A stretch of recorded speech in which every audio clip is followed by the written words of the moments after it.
को, गुंडागिर्दी को, भ्रष्टाचार को, अराजकता को देखा है। मेरी उनसे विनम्र अपील होगी, वे अपनी वर्तमान पीढ़ी को बताएं क्या होता है जंगल राज, क्या होता है भ्रष्टाचार, क्या होती है गुंडा राज। ये जो लालटेन आज भी आ गई है ना, अब लालटेन का समय नहीं, अब तो नीतीश बाबू के नेतृत्व में, प्रधानमंत्री मोदी जी के मार्गदर्शन में बिहार एलईडी लाइट की दुधिया लाइट में, आज दुधिया लाइट में बिहार सुशासन की एक सुदृढ़ नींव बनाने की ओर अग्रसर हुआ है। आज बिहार में क्या नहीं है?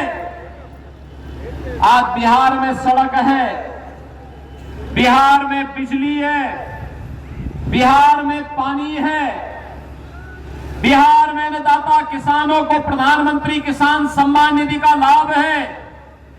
आज बिहार के अंदर मेडिकल कॉलेजेज हैं, आज बिहार के अंदर इंजीनियरिंग कॉलेजेज हैं, नौजवानों के लिए एनआईटी, आईआईटी, एम्स, ये सब कुछ तो मेडिकल आज यहां पे आपके बिहार के अंदर है। और यह एक शुरुआत है। पिछले 20 वर्ष आरजेडी और कांग्रेस के पापों के गड्ढों को भरने में, बिहार की अराजकता को नियंत्रित करने में, बिहार के अंदर जो भ्रष्टाचार था उसको नियंत्रित करने और सुशासन की आधारशिला को सुदृढ़ करने में लगाया।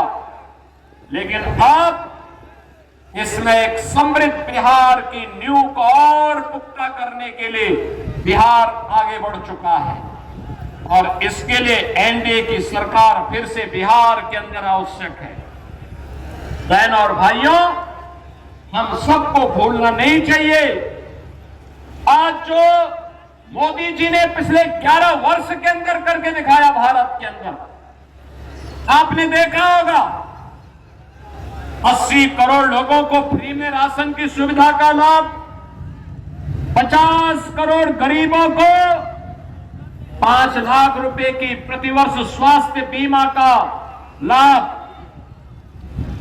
46 करोड़ गरीबों के बैंक में खाते, 12 करोड़ किसानों को किसान सम्मान निधि का लाभ, 12 करोड़ गरीबों के घर में शौचालय, 10 करोड़ गरीबों के घर में रसोई गैस का सिलेंडर। याद करना, यही सिलेंडर कांग्रेस की सरकार के समय में, कांग्रेस की सरकार के समय में 50,000 रुपए में ब्लैक होता था, मोदी जी ने फ्री में दिया।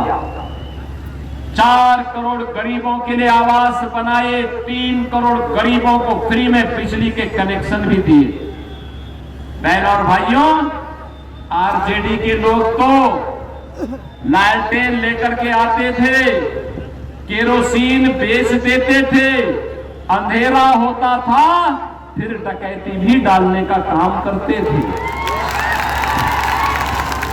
यही काम करते थे। अराजकता पैदा करना इनका जन्मसिद्ध अधिकार था। अब याद करो, जो पशुओं का चारा खा सकते हो वे क्या आपका राशन छोड़ेंगे? क्या आपका राशन छोड़ेंगे? क्या कभी नहीं छोड़ने वाले हैं।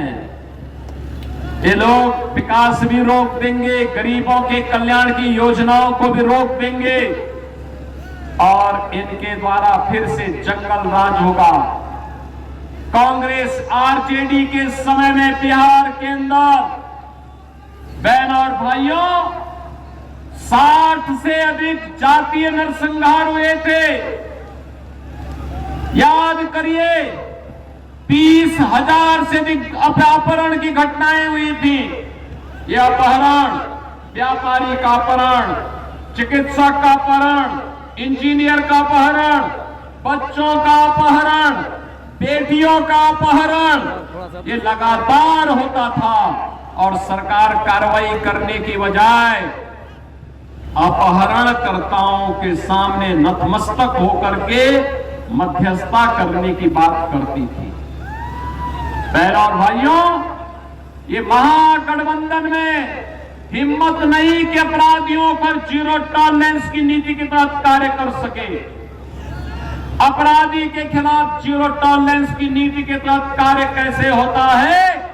आपने देखा होगा जब उत्तर प्रदेश में माफिया की छाती को रौंदते हुए बुलडोजर चलता है, गड़गड़ा करके चलता है, कैसे माफिया की चूलें हिल जाती है और माफिया के आंका भी थर-थर कांपते हुए दिखाई देते हैं। आज वहां पर नौजवान मस्त है और माफिया पस्त है। और यही कहने के लिए आया हूं, क्या एनडीए कर सकता है? ये कांग्रेस, आरजेडी और इसके जितने भी पार्टनर है ना, ये तो आपकी आस्था का अपमान करते हैं, दंगाइयों को प्रश्रय देते हैं, खानदानी माफिया को गले से लगाते हैं। याद करिए कैसे ये लोग जो माफिया सरेआम व्यापारण का प्रण करते थे, उनको गले से लगाने का काम करते हैं। इनकी गरीबों के प्रति संवेदना नहीं है, इनकी संवेदना गुंड और माफियाओं के प्रति है। बहनों और भाइयों, ये राम का विरोध करते हैं। कांग्रेस कहती है राम हुए ही नहीं, कृष्ण हुए ही नहीं, ये कांग्रेस कहती है। आरजेडी के लोग राम मंदिर का रथ रोकते हैं। और मोदी जी के नेतृत्व में जब उत्तर प्रदेश में डबल इंजन की सरकार आई, बहनों और भाइयों, अयोध्या में राम मंदिर का निर्माण हो गया, भव्य राम मंदिर का निर्माण। याद करिए, अयोध्या में राम मंदिर हुआ है, मां जानकी भी वहां पर विराजमान हुई है। महर्षि वाल्मीकि के नाम पर इंटरनेशनल एयरपोर्ट का नामकरण हुआ है। वहां पर रहने के लिए जो रेन बसेरा बने हैं, उनका नामकरण निषाद राज के नाम पर हुआ है। निषाद राज के नाम पर ये हमने किया है। और जहां आपको प्रसाद प्राप्त होता है ना, उसका नाम है माता सबरी रसोई। ये है सामाजिक न्याय, सबको समेटना। और अयोध्या में रामलला का मंदिर तो सीतामढ़ी में मां जानकी का भी भव्य मंदिर का निर्माण करता है। क्या ये काम कांग्रेस कर पाएगी? क्या आरजेडी कर पाएगी? क्या उनके सहयोगी कर पाएंगे? क्या? बहनों और भाइयों, हमें याद रखना होगा, ये लोग बहकाने का काम कर रहे हैं। आप मुझे बताओ, जब इनको सत्ता में 20 वर्ष मौका मिला, 15 वर्ष मौका मिला था, उन 15 वर्षों में इन्होंने बिहार के नौजवानों को ठगने का काम किया था।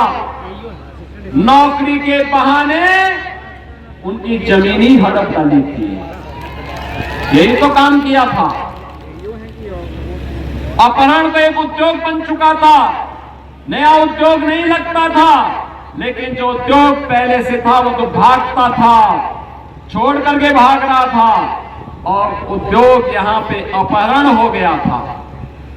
बहनों और भाइयों, नीतीश कुमार जी के नेतृत्व में अपहरण का उद्योग बंद हुआ, गुंडागर्दी रोकने पर प्रभावी कदम उठाए गए, विकास के कार्यों को तेजी से आगे बढ़ाने का काम हुआ है। अब नए भारत का नया बिहार, बिहार का मतलब, जब बिहार समृद्ध होता है तो भारत समृद्ध होता है। बिहार स्वर्णिम बिहार बनता है तो भारत का स्वर्ण युग आता है। और फिर से भारत के स्वर्ण युग को लाने के लिए, स्वर्णिम बिहार के लिए, हम एनडीए के प्रत्याशी के समर्थन में आज आप सबसे अपील करने के लिए आए हैं।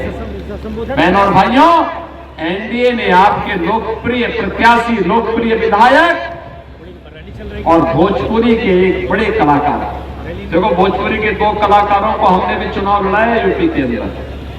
रवि किशन आए होंगे, राम किशन आए थे कि नहीं आए थे? आए थे ना। तो रवि कृष्णा भी आए होंगे, वो गोरखपुर से ही सांसद है। मैंने अपनी सीट छोड़ करके रवि कृष्णा को दिया।